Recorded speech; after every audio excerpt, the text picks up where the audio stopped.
From Hargeisa, Somaliland, this is CBA. Welcome to the news in brief with me, Abdillahi Hassan.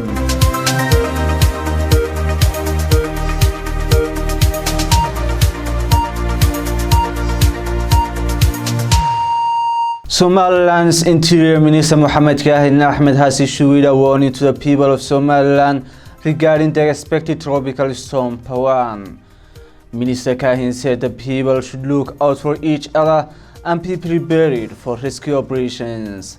Mohamed Kahin Ahmed directed the people to move away from water courses and to seek higher ground. Minister Kahin pleaded with the people of Somaliland to avoid the pitfalls that caused many previous losses during the extreme weather seasons. A weather phenomenon called the Indian Ocean Dipole has led to downpours across the region, with rivers swollen and some areas experiencing floods and other landslides. The positive IOD has spread far above average water temperatures over much of the western Indian Ocean and the Arabian Sea. The warmer waters are not only more favorable for hurricane development, but they also support increased rainfall for parts of East Africa.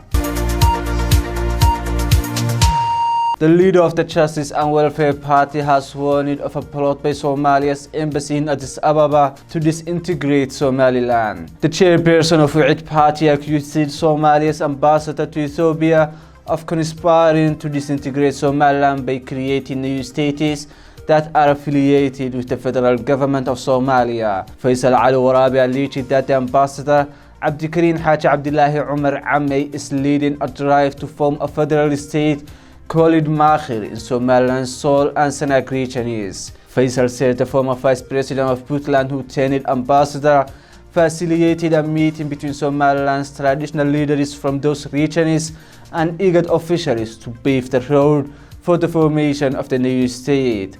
Faisal Al-Warabi lamented that Somaliland is preoccupied with internal division instead of facing those external challenges. The Deputy Prime Minister of the Federal Government of Somalia, Mahdi Mohamed Guled, has inaugurated the third National Economic Policy Forum in Mogadishu on Saturday, December the 7th. The forum was organized by the National Economic Council, which advises the government on economic matters based on extensive research and evidence, as well as providing advice and guidance to the government in preparing and implementing effective economic policies, and assisting in coordinating domestic and foreign resources and the implementation of the national economic and financial plans. Over 150 guests participated in the forum, including Somalia federal government ministers, state ministers, members of parliament, international partners, and experts on economy and financial policy fields. Since the founding of the National Economic Council, it has had two previous forums on economic development in the country. Topics in the panel discussions in this two-day event will include federalism, national resources, finance, and the banking system in the country. Somalia Deputy Prime Minister Honorable Mahdi Mohamed Guled spoke about his government's vision in inclusive politics, resource sharing, economic reform progress, anti-corruption strategy, implementation of anti-corruption law, and the formation of the Anti-Corruption Committee. Somalia's military court has handed down death sentences and imprisonment to two police officers who have been found guilty of opening fire to two sisters in a rickshaw ride in Mogadishu. The military court on December the 7th has given to Hassan Hussein Mohammed a death sentence and Hassan Musa Warsame to 5 years in prison and to pay restitution for the injury of Fatima Ahmed Abdullah. The incident took place on September 7th in a checkpoint in the area where police officers were stationed on that day, and their police killed Star Ahmed Abdullah and injured her sister Fatima Ahmed Abdullah.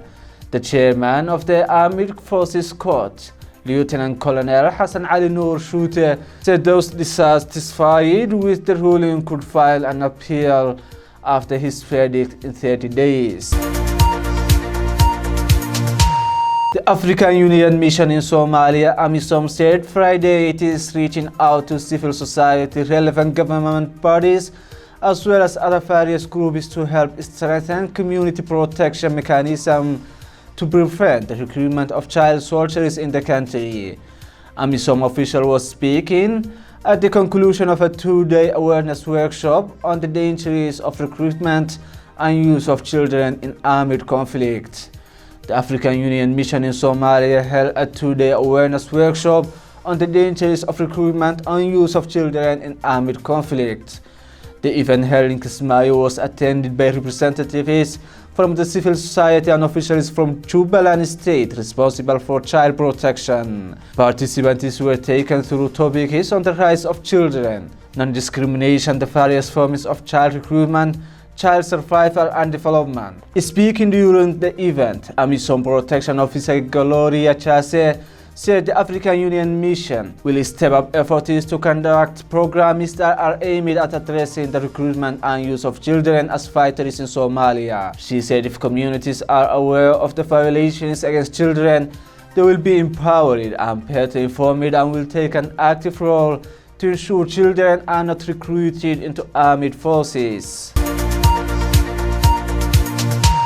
8 police officers, 2 teachers and a doctor were among 11 people killed by gunmen in Kenya's Wachir Pass attack on Friday evening. Suspected Al-Shabaab militants attacked a Medina bus headed to Mandera between Kotulo and Wargadud, Wachir County. The militants were said to have stopped the bus and separated the locals from non-local passengers. They later released the bus and executed the victims.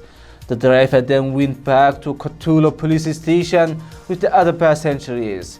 Special forces have been deployed in the area and are conducting both ground and aerial surveillance as they pursue the militants who are said to have escaped back to neighboring Somalia.